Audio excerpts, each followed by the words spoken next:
پہلے ایپیسوڈ میں آپ نے سنا تھا کہ ارشاد اپنے گھر والوں کے ساتھ ریسٹ ہاؤس میں چھٹیاں منانے جا رہا تھا، لیکن کچھ ایسی آفت ان پر آ پڑی کہ تمام گھر والے ایک دوسرے سے بچھڑ گئے۔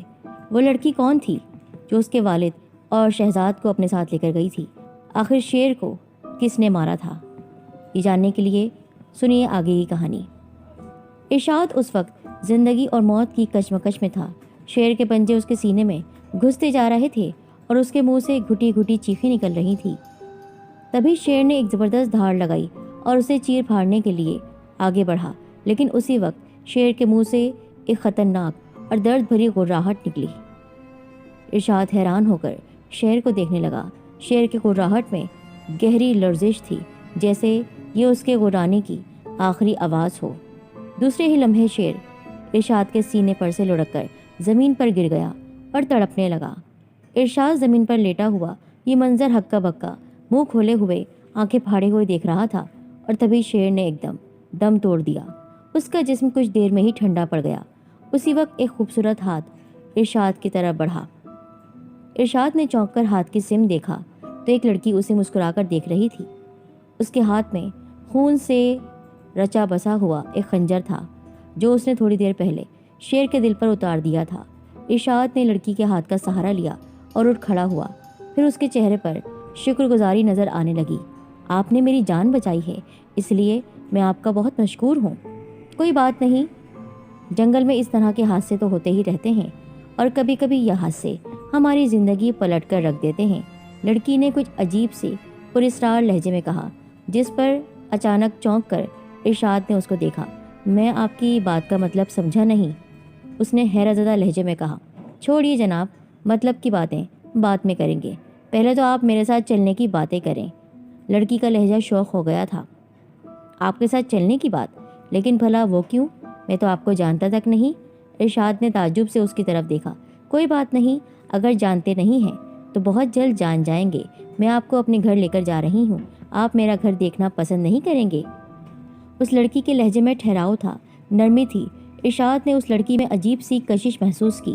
وہ نہ چاہتے ہوئے بھی اس کے ساتھ چلنے پر خود کو مجبور محسوس کر رہا تھا۔ دوسرے ہی لمحے وہ اس کے ساتھ چلنے لگا۔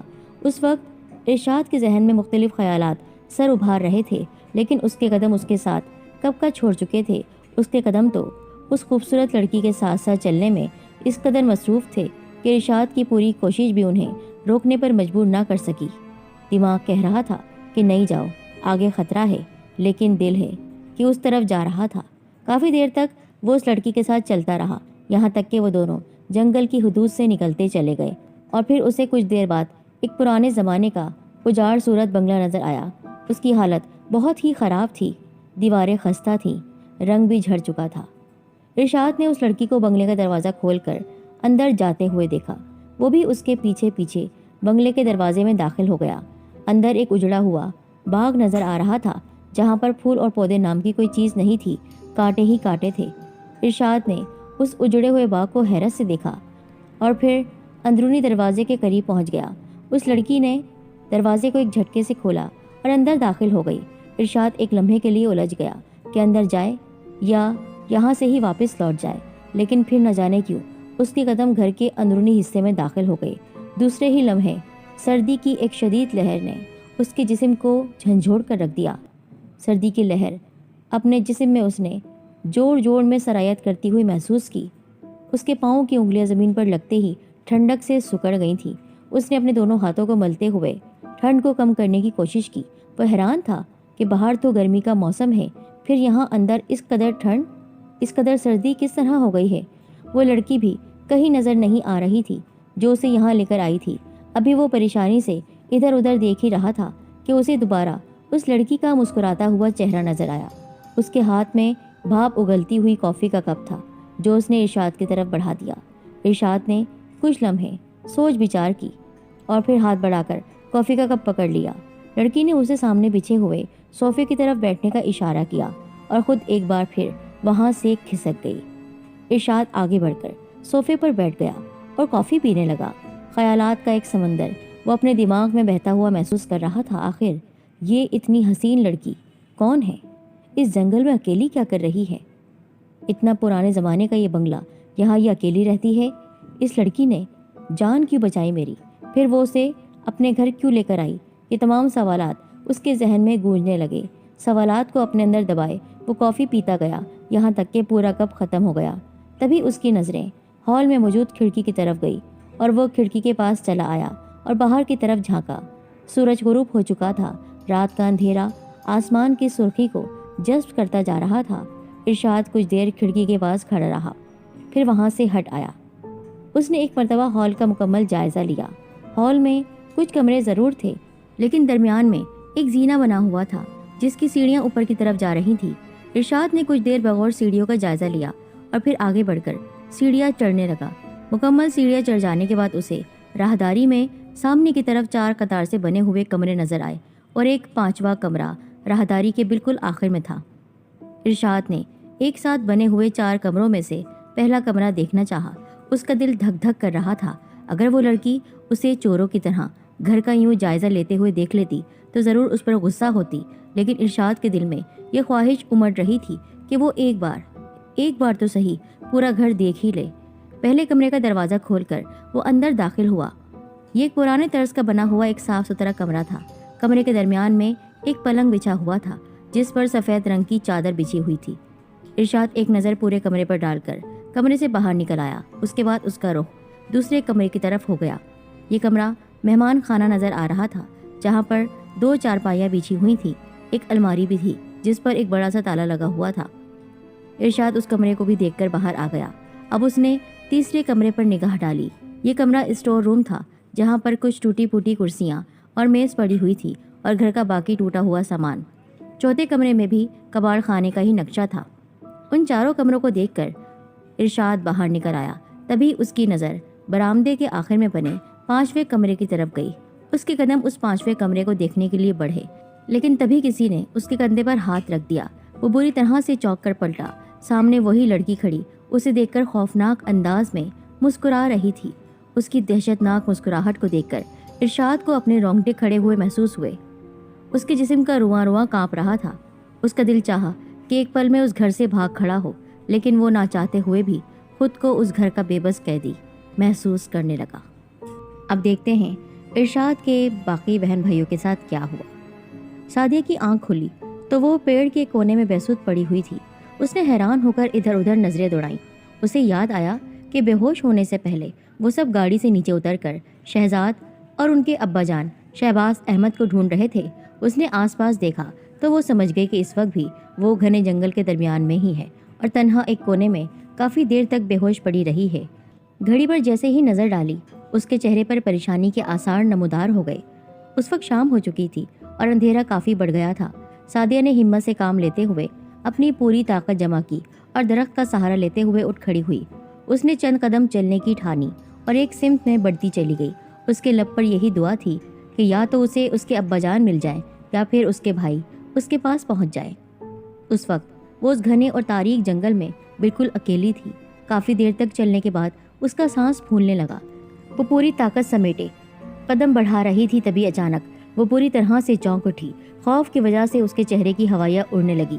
ایک سانپ کی پھن کی آواز اس کے بالکل نزدیک سے آ رہی تھی۔ اس نے خوف کے عالم میں زمین پر نظریں دوڑائیں۔